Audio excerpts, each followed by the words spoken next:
Ladies and gentlemen, welcome back to Camerascore, where we discuss all things media. And today we're talking about a very, very crazy film, a novel concept done in a crazy way: obsession. Let's get right into it with the positives.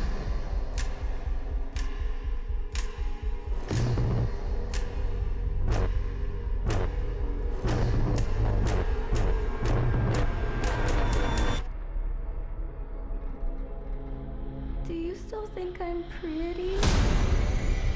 So, first, to start off, there are so many positives.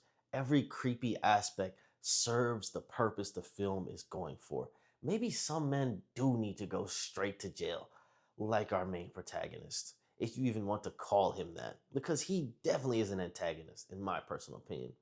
But the way they take the concept of having one wish and be careful what you wish for, there have been so many films with this concept done.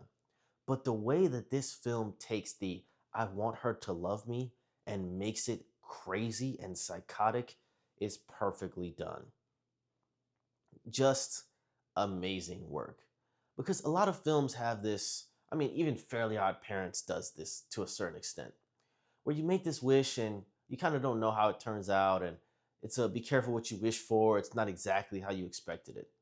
And there have even been "I want her to love me" wishes done before. But the way this movie executes her fighting back against the actual entity taking over her body is just crazy work. The fact that he continues to feed into this, knowing in the back of his head that she really doesn't like him, is just horror greatness.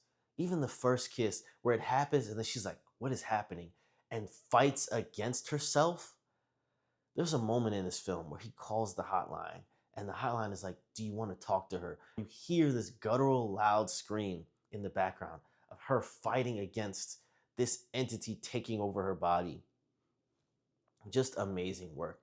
It just goes into the depths of how creepy people can get and how creepy, unfortunately, men can get in general.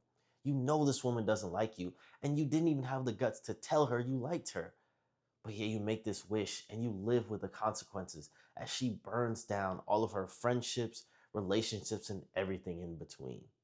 Now, I will say, his best friend kind of sucks. Worst best friend of the year. You should tell your mans if this situation is going on, which I won't spoil, but you should be there for your person and you should let him know, "Hey, here's why this is weird and here's the knowledge I have about it." But that's a different story. In general, though, just so creepy. The way that this movie does tension, the way that this movie does these jump scares, and the audio cues that you hear, her screaming and yelling, the slight minute movements in her face. The actress, sorry, that is in this film, she deserves all the awards. Whereas The Mummy was just stale acting and terrible face work, this is superb and supreme Oscar worthy.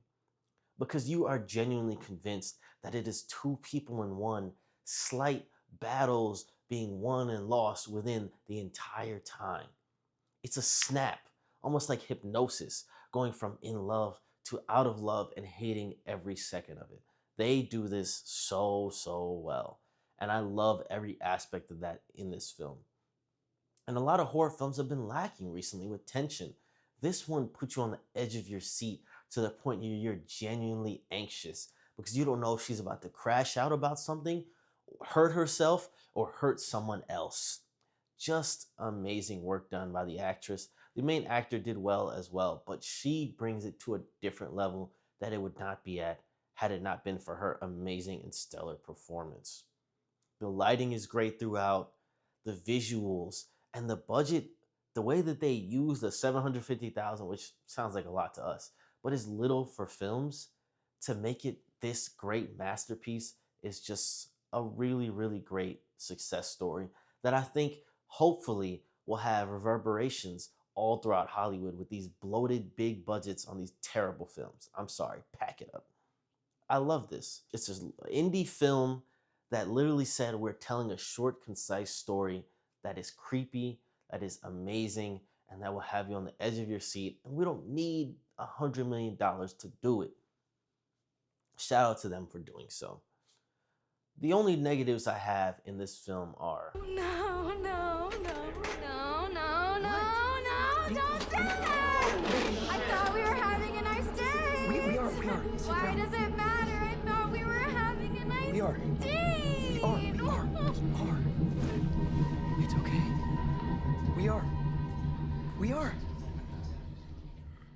The only negative, once again a nitpick, would be potentially the way some of the characters act in relation to this situation. Now, I understand they're younger, and like I said, horror movies have to have constants. Bad parenting, teenagers acting dumber than you've ever seen, and they gotta have somebody fall and trip over something and not be able to run as if they haven't been running their entire lives.